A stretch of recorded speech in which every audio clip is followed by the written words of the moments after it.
Hello everyone, and I welcome you all to this new webinar on demystifying abroad applications. So this webinar is the first of its kind, and we are enabling the students to directly interact with me as well as Bivas, who is with us. So what you can do is in this particular webinar, what I've done is we have divided this particular webinar into three portions. Okay. So in the first portion, Bivas would be explaining through slides what are the basic misconceptions and what are the things that you should keep in mind while you are applying to the abroad universities or vacancies. In the second part, I would be asking the questions that you guys have sent me through the Google form, and the relevant questions, of course, because Bivas would be completing most of it in his slides. And the final part of this webinar, in that what we would be doing is we would be opening the portal for all of you to ask questions.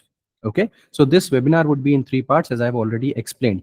So now let me invite Bivas to you. Bivas has already completed his master's thesis from Yale University and has also been selected for University of San Francisco, California PhD program. So he would be giving his talk about how to apply and everything. So Bivas, let us not waste any time and it's over to you. Thank you. Yeah, Dr. Nilaf, I will be sharing my screen. So just let me know if you can see the screen and also if you can see the PowerPoint changing.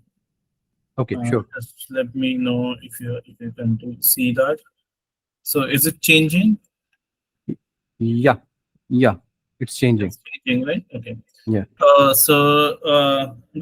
Good evening, all of you present here.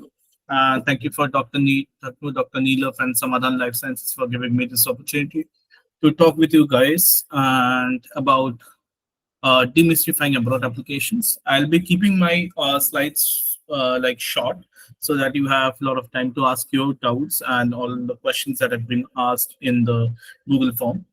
So to start with, I'll just give you a brief about me. So I did my bachelor's from St. Xavier's College, Mumbai, and then I went for master's degree in LMU, where I got that scholarship. And then I went to Yale School of Medicine for my thesis in the Department of Neuroscience. And currently, I'm an incoming PhD student at Department of Development and Stem Cell Biology. So this is my background, and a major question like why you should listen from me and why you should listen from me. So my current PhD options that I got for PhD. So these are the college I got selected for my PhD, and many more.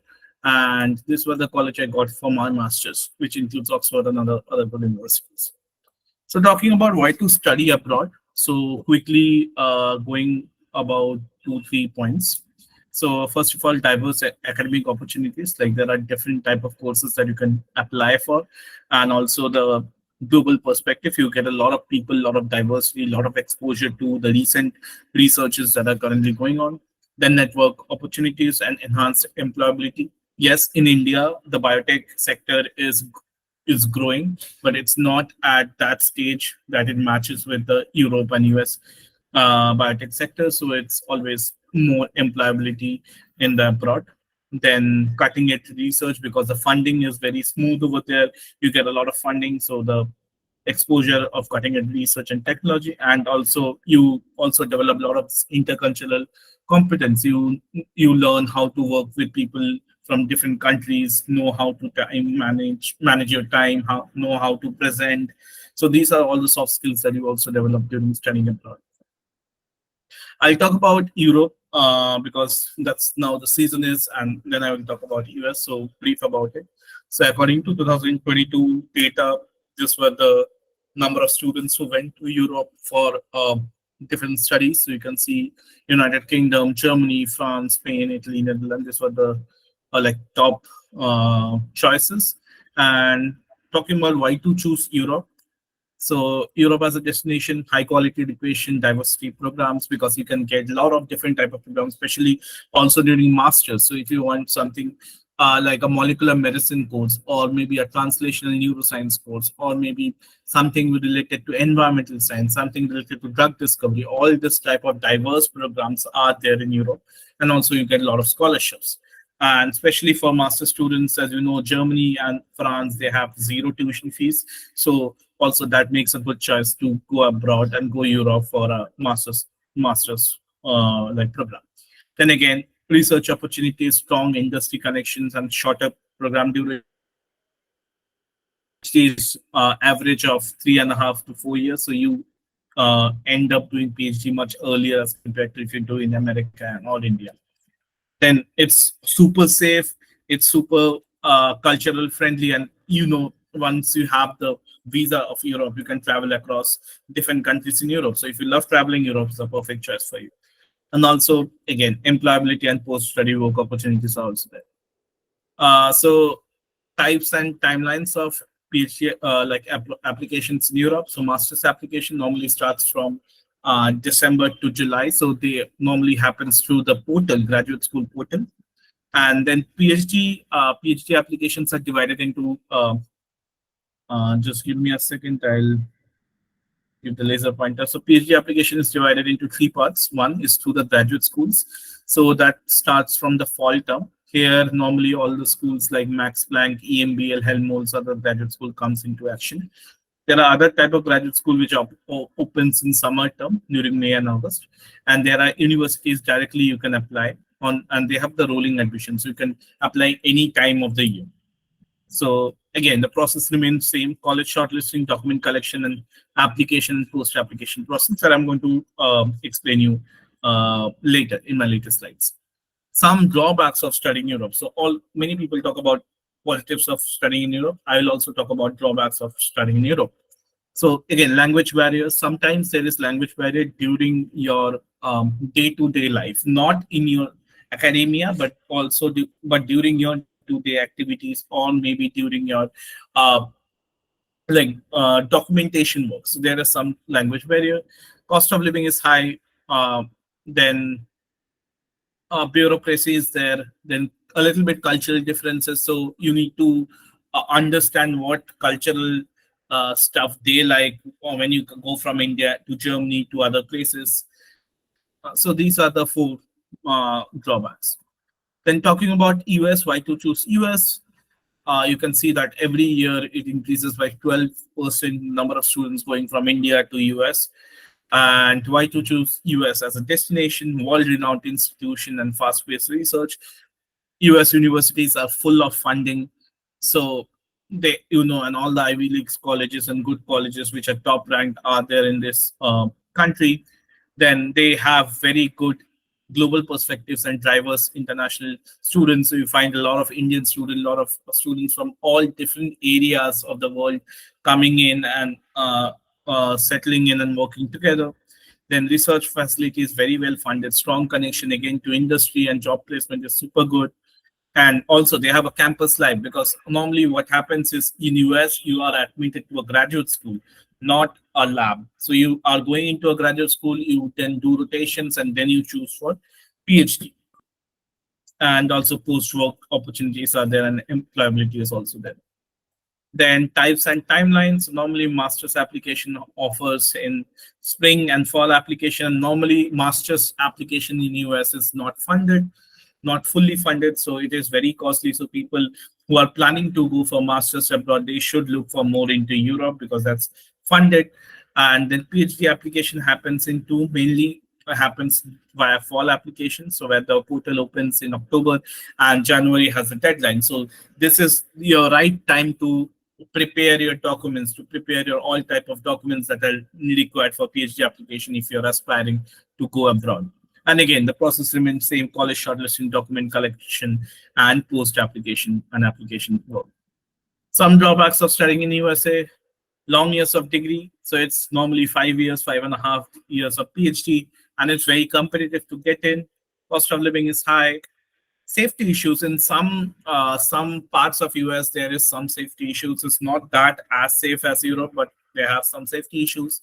Travel problems: they don't have that much of public transport, so you need to drive your car a lot rather than using public transports.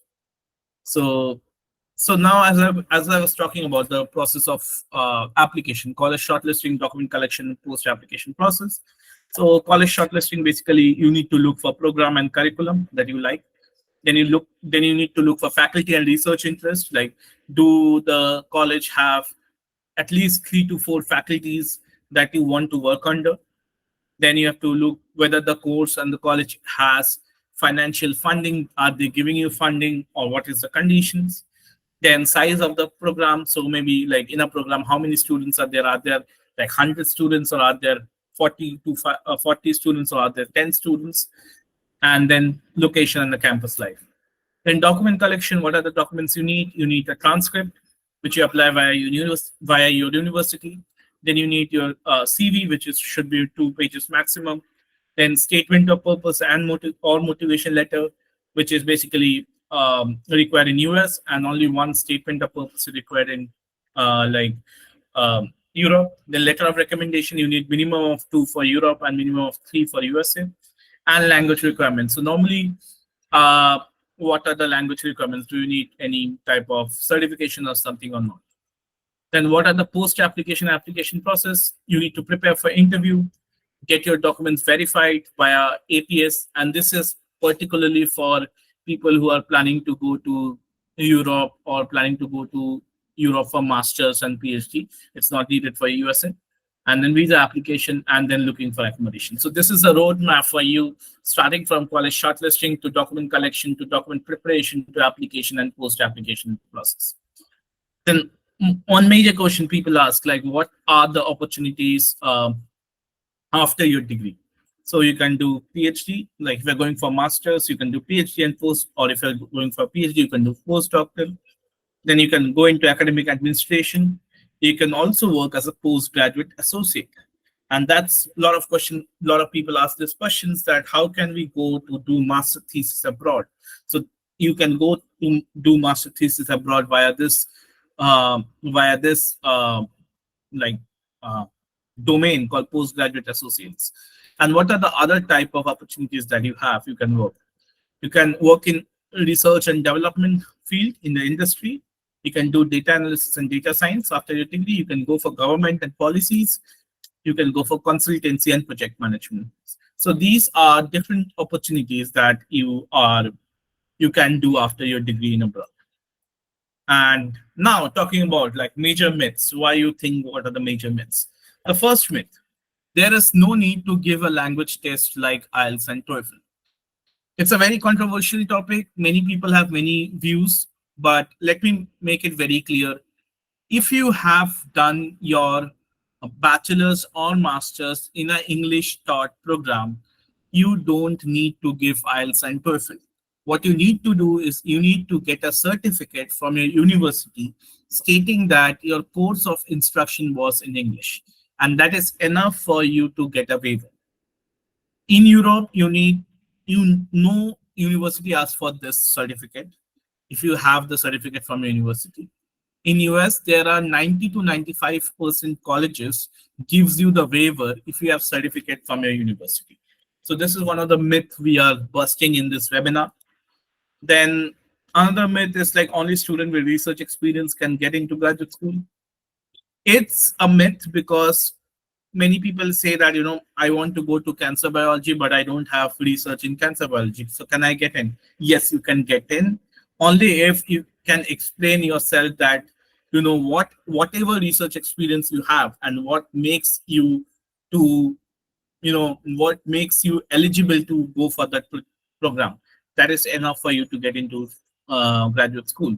Yes, having research experience is good, but it's not mandatory. Then you need publications to get into IVs. I got into 3 IVs this year and I don't have any publications.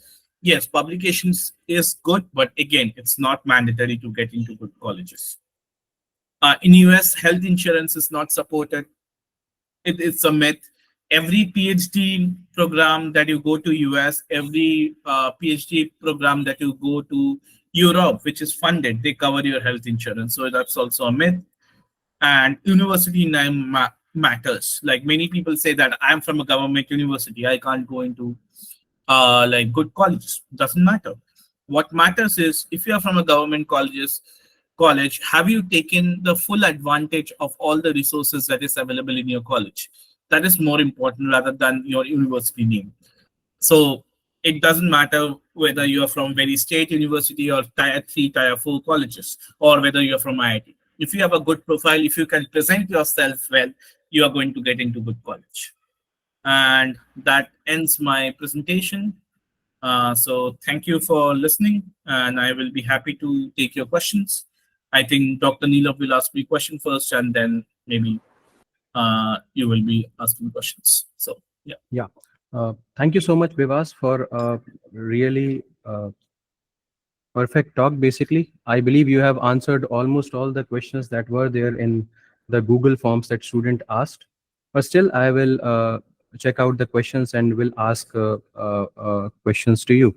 So the first question that I see is that people want to know that how can they check out the different vacancies that are available abroad.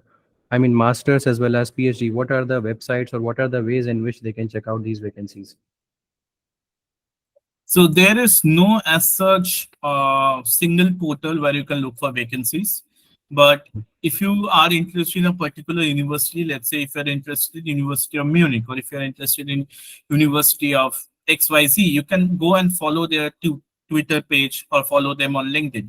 So once and when they have like any vacancies, they post it over there. So that is a good way to good look for. Also, let's say if you are very focused about going to a particular university, let's say Germany or let's say Denmark, you can make a list for yourself. So these are the universities that are there in that particular country, and then regularly visit their open job portals to look for positions. So that is a good way to search open positions, particularly in Europe.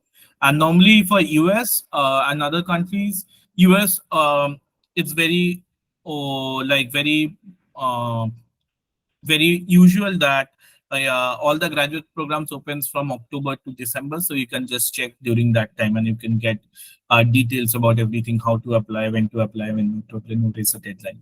So I think that's the brief answer. Okay. So also I would like to add that you can join our Telegram group. In that we are posting regularly about the opportunities that are present. So you can check out that, you can join in that, and you can, get all the information there as well. Now, the next question is that because most of the students have asked about SOP, about scholarships, and about visa process.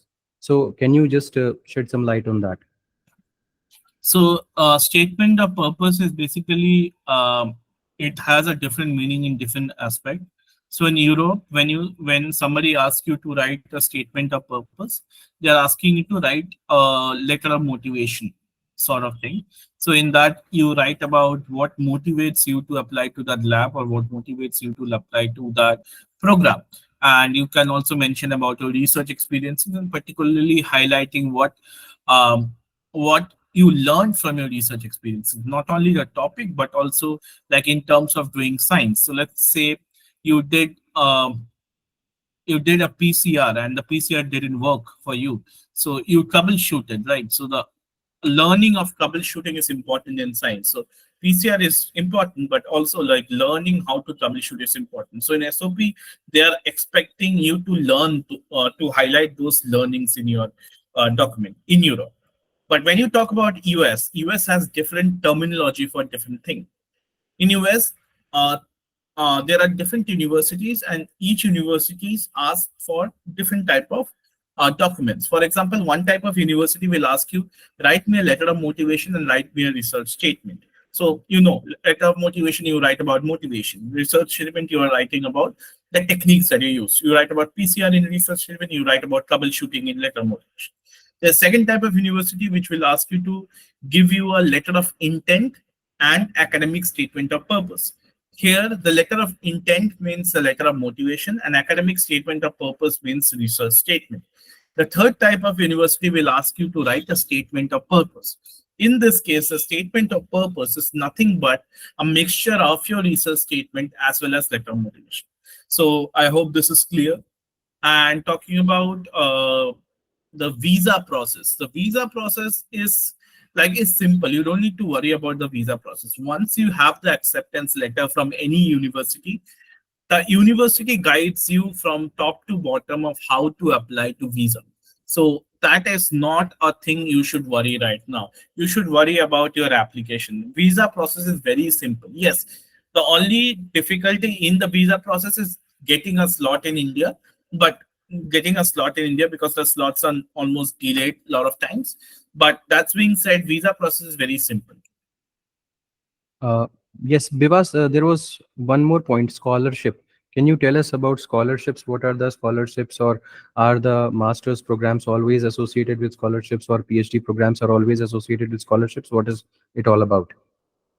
So scholarships, I will talk about masters. Masters scholarship, as you know, Europe, many of the places doesn't have tuition fees, and some in the places which don't have the tuition fees, they need you to pay you for accommodation and for living, right? Accommodation and for your living expenses. In that case, what you can do, you can look for courses like Erasmus courses where you can avail scholarship and stipend. They give you extra stipend, and at the same time during your masters, if you can't afford your living and your accommodation, what you can do also, you go to Europe and do part-time jobs and get money. So that is also a way. There is that scholarship that you can apply during your masters, and there are very few colleges in Europe for master's studies which give you full funding plus stipend, but those are very competitive, so you can also apply for that. Now coming to PhD, all the PhDs in US programs are funded. If you get into a grad school, you will get funded. Now to Europe. In Europe, if you're applying to a graduate school program, it is funded. But if you're applying to a university, to a professor directly, they will see that whether they are allowed to give you fund or not. If they're allowed and if they have funds, they will fund you. Otherwise, what they will do is they will suggest you to apply for scholarships. Scholarships like Dart Fellow, then scholarship like Marie Curie, and there are other German scholarship, other like Eiffel scholarship for France. So these are different type of scholarships that they will help you to apply. So this is all about scholarships. Okay, thank you so much.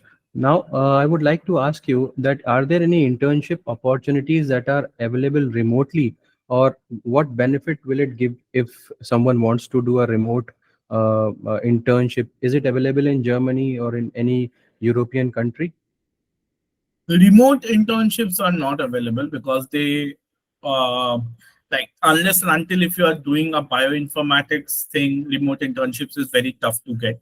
But that's being said, there are various in-person internships that you can apply for, and those are funded positions. So for example, um we have currently right now OIST fellowship, then there is one called Arturo fellowships, then we have KAUST Kaust Fellowship. Then we have NSTC fellowships. Apart from that, there is Max Planck Summer Research School.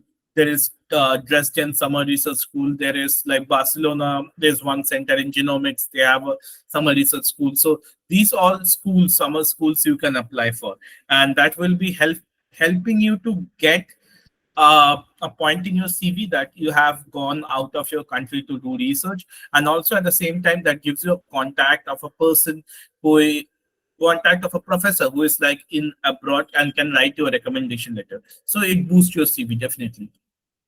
Yes, a very important point that just Bivas mentioned just now, that if you go for an internship abroad or if you go for a training abroad, what it helps you is to get to know the professors out there so that they can write you a letter of recommendation when you are in need. Suppose you are applying for a master's program or for a PhD program, then what will happen? You would require a reference letter.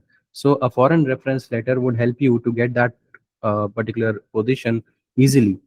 Now, coming to the next question, Vivas, that how many students have asked that how can they make their CV more emphatic? That means what to write in or what to mention in the CV so that it stands out, or what they should be doing in order to make their CV more emphatic.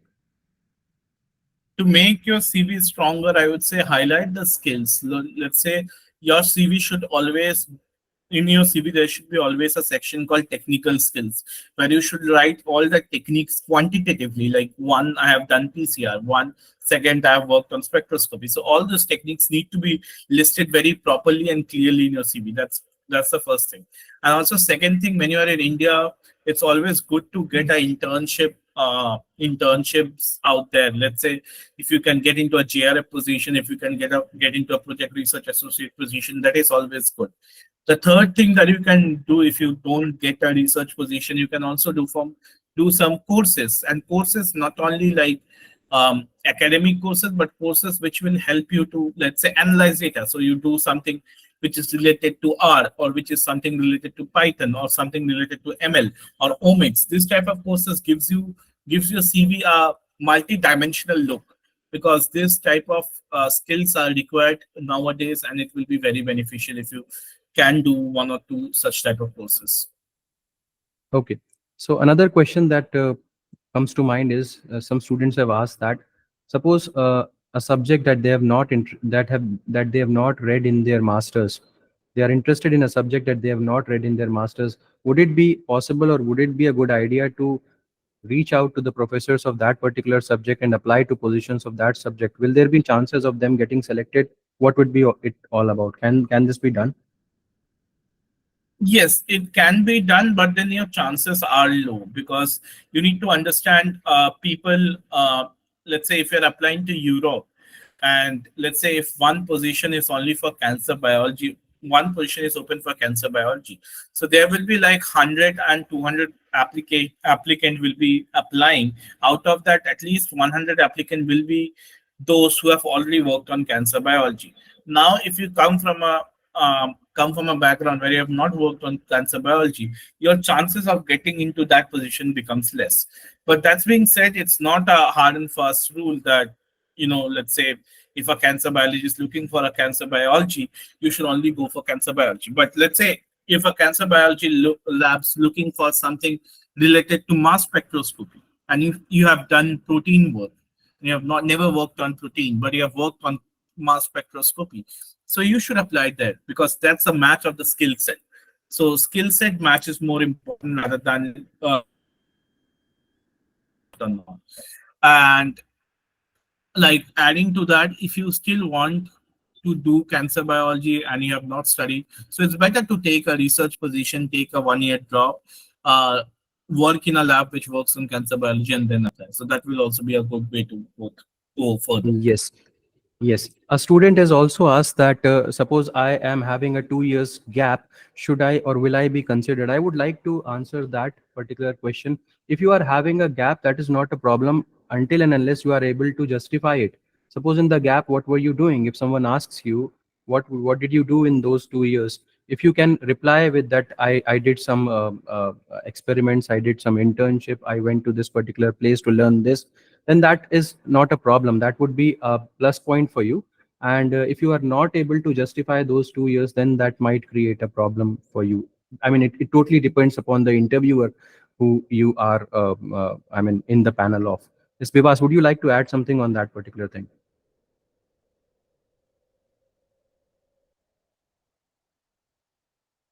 No, I think you have covered Okay. all the points over there. Okay. One student has asked that, sir, I am not very well versed in practical knowledge. I have done my MSc. I am good at theory, but I am not very well at practicals. So would that be a counting point while the selection takes place? If she has not done practical knowledge, then it's like little tough to get into good college. So you can start by doing very basic wet lab works, like in any university. And also what you can do, if you are not good at practical knowledge, you can look for that whether you are interested in bioinformatics or not. So you can also explore those fields for you. So that will be a good choice. Okay. The last question that I can see on the Google form that I mean is separate from what you have already told in your slides is that what are the benefits of giving and qualifying GATE? So if you qualify GATE, what are the benefits to the students that they get in foreign opportunities, or what are the universities that take up the GATE scorecard? Can you just emphasize upon that? So gate score is gate score is taken into consideration in some colleges in Europe and some colleges in Asian countries like NUS, NYU. These are two colleges in Singapore which consider GATE. Then there is University of Tübingen which also consider GATE. So there are a few of these colleges which consider GATE. So if you are planning to go abroad, giving a GATE is good because they like people in abroad knows about this exam, particular exam. Yeah, because GATE has it has no nationality barrier. So people from abroad can also give the GATE examination. That is why students and teachers and professors know about this GATE examination in foreign countries as well. Specifically, NUS, National University of Singapore, is a top university, and it accepts GATE score for your particular selection. Now, so coming to now, this basically ends the second part of this webinar, in which I have asked questions to Vivas about the Google Forms that you had sent me. So this basically covers whatever questions that you had sent me. Now coming to or over to the questions that you guys will ask. So what you can do is you can post your questions in the chat box, and I'll start asking those for you. So And also they can the unmute themselves and like if they want to ask yeah, they can that also. that that can also be done if you have a functional mic, and if you are sitting at a quiet place, you can also unmute your mic and ask questions. But first of all, kindly please raise your hand so that I can allow multiple students. If they start speaking together, it will create a lot of problem. Yes, Agamani, I'll give you just opportunity just in a moment. So Tanu Dahiya is asking, are they checking plagiarism in the documents also? Of course, they will be checking, and moreover, they do not require any software to check it. Yes. The professors themselves can directly read your document, and they can analyze that this has been written from a AI or has been copied from somewhere else. Do not again use any kind of an AI or copy from somewhere. Vivas, would you like to add something on that? Also in US, your first round of application is done by a software where they check for word limits, where they check for AI content. So if you are writing with AI, your application will be straight away rejected. So no point writing it with AI, and no point writing it with the formats that are available on the websites. You can make use of those formats, you can make use of those letters, but do not copy it from there. Next question from Tanu Dahiya again is about PhD scholarships like DARD or any scholarship. Do we have to first enroll in PhD program outside, then we are eligible for filling a scholarship, or what? Yes, for that scholarship, first you need to get an acceptance either from a program or either from a professor who is willing to um, supervise you, and then only you can apply for scholarships. That scholarship. Yeah. Okay. Tamal, you can unmute your mic and you can ask. I think Agamani was there Oh, first. sorry. Yeah. Agamani, you can unmute yourself and ask me. Good afternoon, sir. Good afternoon. Sir, I have two questions. I have, sir. First of all, that you said that we need some foreign professor recommendation. How can I get that? No, that is not mandatory. I said that getting a foreign professor recommendation is good, but it's not mandatory. And I said in the Okay, context that if you are doing internships in abroad, then you have a chance to get a recommendation from a foreign professor. I never said that it's necessary, so don't worry about that. okay. And sir, one more question I have, sir. Japan is what type of country to do PhD? See, Japan is a good country, but then again, you need to keep in consideration there are very good universities like Kyoto and other universities. OIST, that's being said, also one of the university.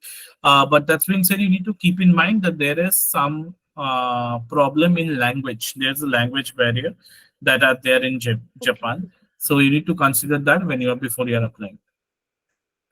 okay.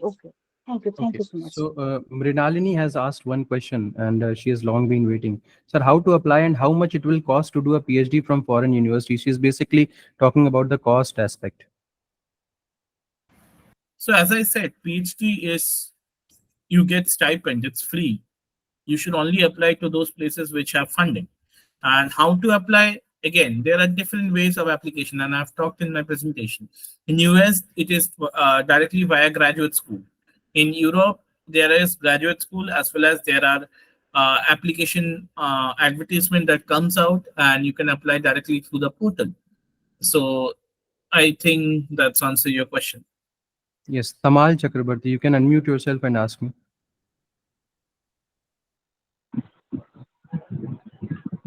So does age matter for PhD in abroad? Uh, could you hear Bivas the question? No, I couldn't hear the question. Can you? We could not hear Tamal. Could you please say the question again?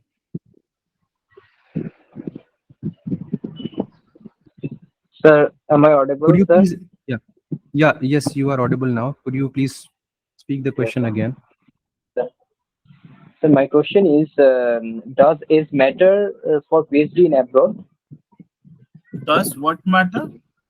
Does it matter to do PhD in Yes. abroad? Does age matter, sir? Age. Age Great, great. matters.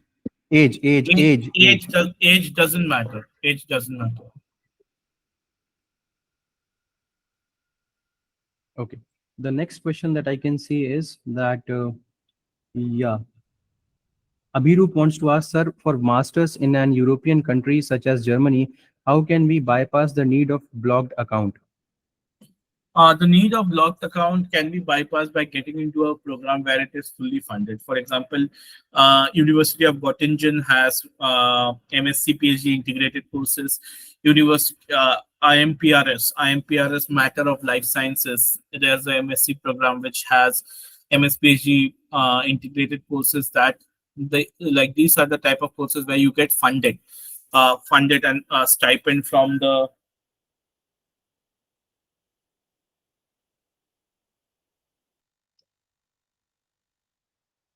You get sorry for the you get stipend from the universities. So these type of universities you can apply to bypass blocked account, the need of the blocked account. Otherwise, you need to get blocked account. Okay. So Ayush Bhattacharya wants to ask about the CGPA effect. He has a CGPA of 7.5, but he also has 5 research publications.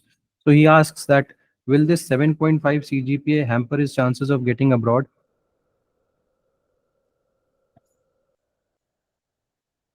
Uh, so think of application as a package. So everything has a value, right? As I said, publication is not mandatory, but it's good to have publications. Grades are not the only thing, but it's good to have good grades. But that's being said, you have good research experiences, good research publication. So I think you are very good to go with 7.5 grade, and it's a good CGPA for you to apply. Okay. So Shahryar M. Khan asks, hello, I wanted to know if PhDs in US get STEM, OPT, public CPT like master's student do? Yes, PhD in US get STEM OPT. Okay.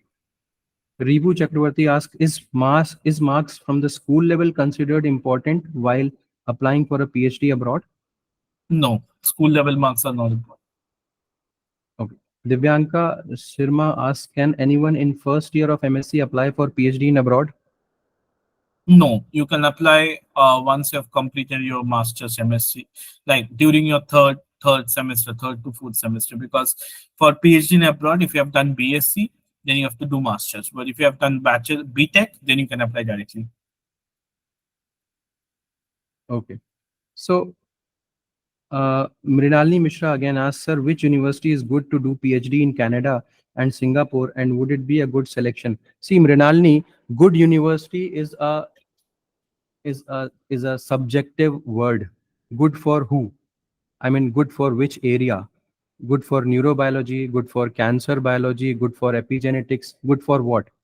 Okay. So first of all, you should clarify that which area you want to work in, and then search for universities that kaun si university or which university is better in that particular area. A university that is better in neurobiology might not be good in oncology. A university that is good in evolutionary biology might not be good in let us say cancer biology or something else. So you should be first of all fixing your area of interest, what you are interested in, and then you should be going for the choice of the universities. Have I made myself clear, Mrinalini? Babas, would you like to add something on that? Yeah, like see, there is no something good university. I'll give you example. So during my PhD, I got into Yale, I got into other different Ivy colleges, but I chose to UCSF because in my field of neuroscience, after Harvard, the second best university that is there is UCSF. So I didn't choose Yale. I didn't choose Dartmouth. But if you ask a random person that what is a good university, they will say Harvard, Yale, other things. So for me, the best choice was to UCSF. So you need to decide what is the best choice for you. And of course, Canada is a good place for PhD. Singapore is a good place for PhD. If you're applying for Singapore, look for Singa scholarship. That is also like little competitive, but it's gettable. So in Singapore, you have like NUS and other NUS, NYU. In Canada, you have University of British Columbia, University of Toronto. These are very good universities. So yes, every university or every country has a good university. You need to know, is that really good for you? That matters most. Yes, University of British Columbia also had some of the open positions that we just shared on our Telegram group as well. So you might have seen that also. So if that interests you, you can apply to that. Just check out the deadline is there or not. Next, Tanu Dahiya again asks, for all scholarship forms for PhD means we do need to enroll in PhD first and then apply to the scholarship form. Yes, mostly that's the case. Okay. Because otherwise, there's no point of getting scholarships and then you don't have PhD position. Yes. Once you have a PhD position, then only you can apply for a scholarship. Correct. Rajanya asks, is it necessary to mention a research gap on SOP? First question. What will help my CV to be good to get a scholarship like DARD, Erasmus, etc.? Could you elaborate a bit about the process of doing thesis abroad? Okay, so answering your first question, see, it's up to you if you want to mention research gap or not. But I would say rather than highlighting your weakness, highlight your strength Yes. because that's more important. So it's if you have research gap, they can identify it via your CV. You don't need to highlight it and say I haven't done research. Highlight those facts which are there, your strong points. So what you have done, why you think that you are eligible or you are capable of doing a PhD, or why you think it makes you eligible to do a PhD. Highlight the strengths rather than weakness. Second, what will help my CV to be good? I said research experiences, courses. If you're applying for masters, do courses, do at least try to get one research experience that will help. And if you're applying for PhD, apply for research experiences, apply to get projects or something sort of that will help to get both GARD and Erasmus. Can you elaborate a bit about the process of thesis abroad? So thesis abroad, yes, it is doable, both in Europe and US. In US, it's called postgraduate position, and in Europe, you can directly apply for a paid thesis positions. And this all happens through cold mail.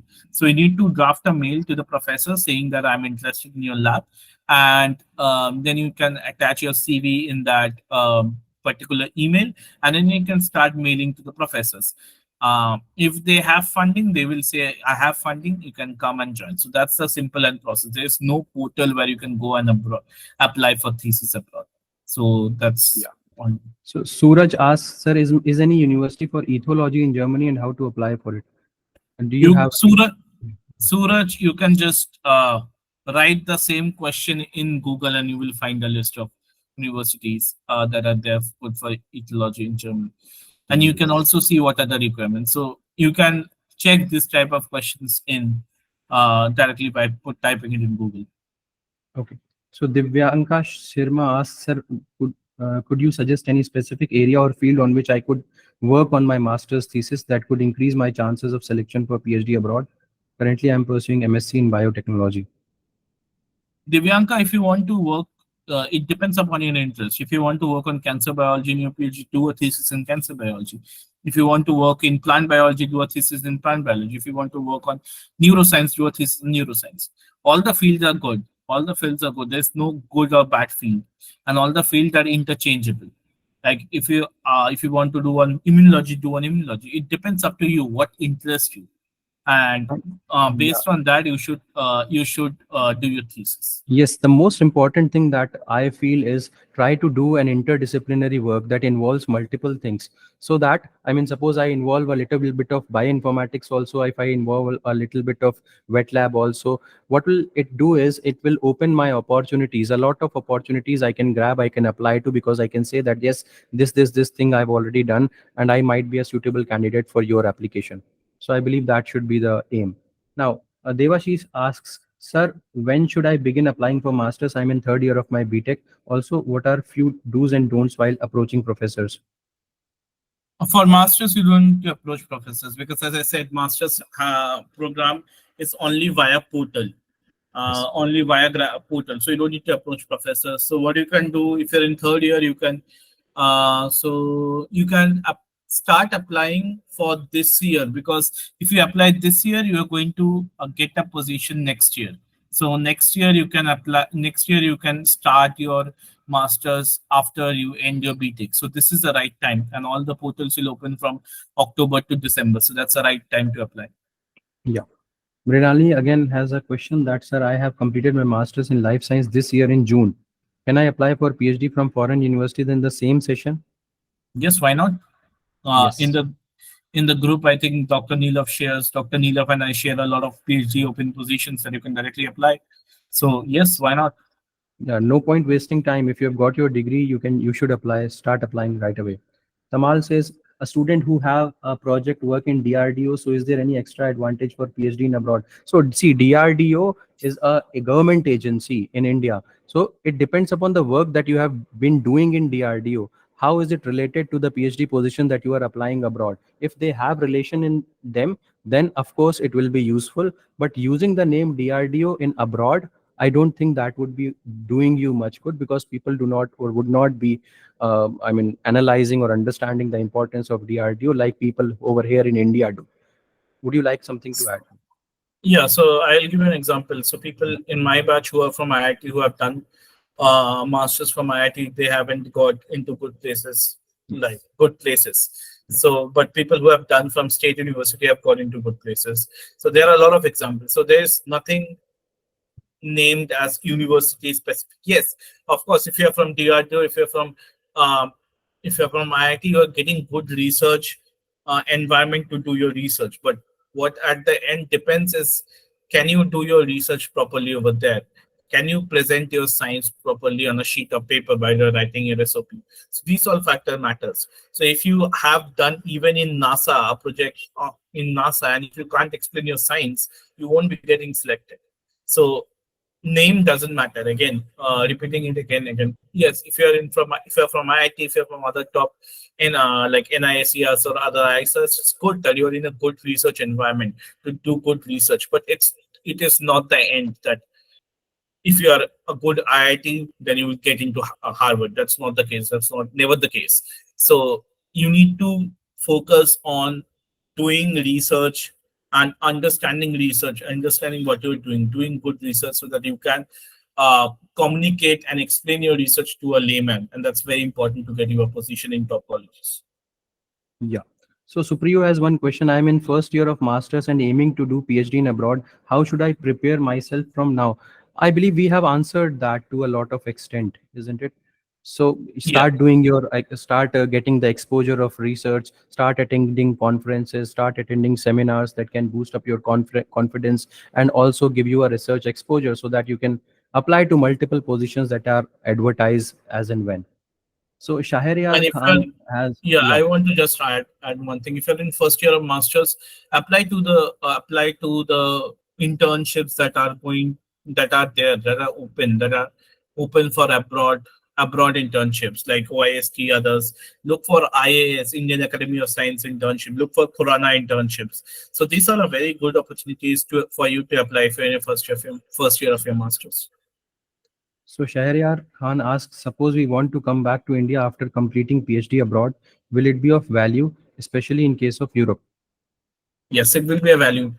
Pick any top colleges in India, any ISR, any IIT, any professors or any top research institute and see the background of the professors. They have done their either PhD or postdoc from abroad, so it holds a lot of value. So yes, it's obviously there is a lot of value, particularly if you're doing a PhD abroad. So Tanu Dahiya has another question. It has been 5 months since she has been applying to abroad positions, but she is getting rejected every time, and she does not have any clue that why is she getting rejected, because of some publications or because of document issues. Also professors are mailing to me that experienced students are there, so there is tough competition. Any suggestions you want to make? Maybe you should tailor your documents, tailor your tailor like apply to those positions that matches your profile firstly, and then tailor your documents. And if you want to apply to a position which doesn't match your profile, then try to at least get an internships, because yes, PhD is competitive, it's not easy, so it's always better to prepare yourself before you are applying. Ayush Bhattacharya asks, is it possible to get a fee waiver for PhD applications in USA? Yeah, it's so in US some university gives you fee waiver for free, and other universities are mostly reserved to American students. But in some cases, like in some of the universities, what I did is I wrote a application fee waiver request letter and sent it to the graduate school, and I got waiver for some of them. But there are very few options for international students to get a waiver. But that's being said, there are a lot of these virtual conferences that you can apply, where they give you application waiver code to apply for USA. So that you can look for. Okay. So Aishwarya has, hey, I'm doing BTech in bioengineering. I wanted to know how important is doing projects on college level. Also talking about the techniques, is it important to do a project, or is it enough that we learn those techniques during the course curriculum itself? If you're applying for PhD, I think techniques will not work. It's always better to do a project. And also, if you're applying for masters in top universities, you need to present a work. Let's say if you're applying for Munich, if you're applying for Sorbonne, if you're applying for Leiden, that these are top universities in Germany, France, Netherlands, you need to present a work. So it's always good to do a project before applying. And like that being said, if you're doing your BTech, you can also do your bachelor thesis and present that bachelor thesis as well. Okay. So Mrinalini Mishra asks, sir, is there a value for lab work and dissertation work in foreign universities if I have done these works in India? Yes, definitely. I mean, if you have a research exposure, then definitely it would be of value. That is the most valuable thing that you can take into an interview or into an application form, because they would check out that whether you are a good fit to the position that they have advertised. Only and only if you have a research background. Suppose I'm applying to an oncology position, if I do not have required exposure to oncology, or if I have my background in, let us say, evolutionary biology, I would not be a good fit to that particular position. So try and do internships, or if you have already internships, try and apply to those positions that are matching the internships that you have already done. So Divyanka, thank you, sir, for the informative session. Thank you so much, Divyanka, for being with us. It almost cleared all my doubts. Is it possible to provide the recording of this webinar? Yes, the webinar would be posted onto the YouTube on my channel, Instant Biology by Dr. Neelab. You can check out the recordings over there. So Tamal Chakrabarti again asked, after completing PhD in abroad, I want to do job in R&D or a researcher in India. So is there same chance as in India, PhD holder? There are more chances for you to get a job in India as compared to Indian PhD holder, because you bring what do I say? You bring more exposure from working outside, so you will be getting hired easily as compared to a PhD who have done PhDs in India. Okay, so that I believe sums up everything. So we have a special information for you from Samadhan Life Sciences. So since we have answered all of your queries, we would just want a little bit of your time so that we can tell you about the recent development at Samadhan Life Sciences in the field of the particular abroad applications, and how we can work with you in order to strengthen your chances of getting into abroad applications. So we have a program, specific program, that is called as UDAN program. it is a umbrella program under the banner of Samadhan Life Sciences. So I've seen that many students have a similar problem, that they are good at something, they are good at this thing, this thing. But as Bivas already said, that applying to a foreign university is a complete package. If you have that package intact, then there are high chances of you getting selected. So what we have to offer over here is that many students have many queries in their mind, that when they have to apply to a foreign university, how can they mail to a particular let us say professor. Let us start with this. Or what should they write in the mail? Or which areas are good as of now to apply to a foreign university? Or which universities for particular my domain are good? So there are a lot of queries that students have. So what we have done is we have made a particular program that is called as Udan program, and there are many such areas on which we can help you with. So the simplest example is that we have a consultation program, general consultation program. You can be with us for 45 minutes, and the cost is just very affordable, 299 rupees only. And in this particular general consultation, you can ask all of your queries to us, and we would be happy to solve all of those queries. General queries, for example, visa applications for a particular area, or the opportunities, or how you can mail to the professors, things like this. And there are other students also who are in the midst of applying to the other universities. So what you can do is, so general consultation I've already explained, and doubts clearing, that is just rupees 299 for one session. Also what we do is we can review your CV for you. We can do one time any document check. What does that mean? So many students are having problems in SOP. Many students are having problems in letter of motivation. So these documents are the bridging stones, or these are the pillars on which your applications will stand. So if you want us to check your documents, one time check, that also we can do.